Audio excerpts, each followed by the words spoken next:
Donald Trump has issued a 48-hour ultimatum. If Iran does not surrender control of the Strait of Hormuz, they will face a massive military strike.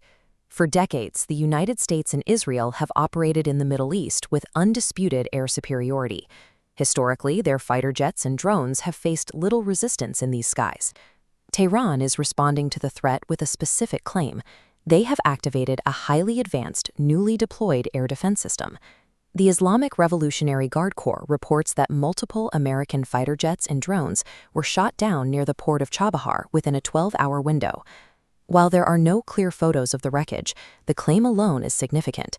Washington and Tel Aviv are suddenly facing an unquantified threat in airspace they previously considered safe. These reports represent a shift in the status quo. If Iran's claims are even partially true, the assumption of uncontested Western air dominance faces its first major technical challenge in years. Military analysts believe this is a hybrid web. This diagram shows how Iran is stitching together a patchwork network of different technologies to protect a single central target. The first layer consists of Iran's indigenous arsenal.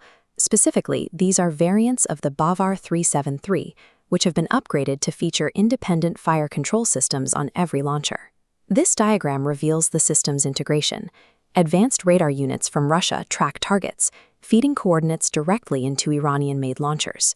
To prevent low-flying jets from bypassing them, a secret €500 million deal secured Russian manpads, forming a dense defensive net along the coastline.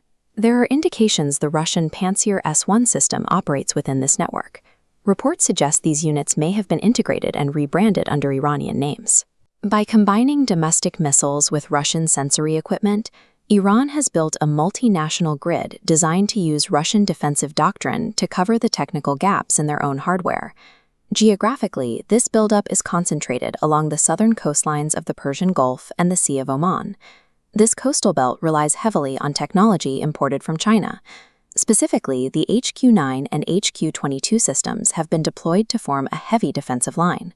Russian long-range systems, like the S-300, are paired with these Chinese batteries to form the southern perimeter of the defense shield. As this map shows, these three layers, domestic, Russian, and Chinese, interlock. They are designed to monitor and engage threats at high, medium, and low altitudes simultaneously. This eastern wall is built to eliminate blind spots. Any force breaching this airspace now faces high probability of technical detection and military loss. With the high-altitude sky now heavily fortified, airstrikes are shifting toward targets on the ground. These operations focus on volatile infrastructure, where the risk of secondary damage is high. This was the case during the recent Israeli strike on the Mahashar petrochemical zone.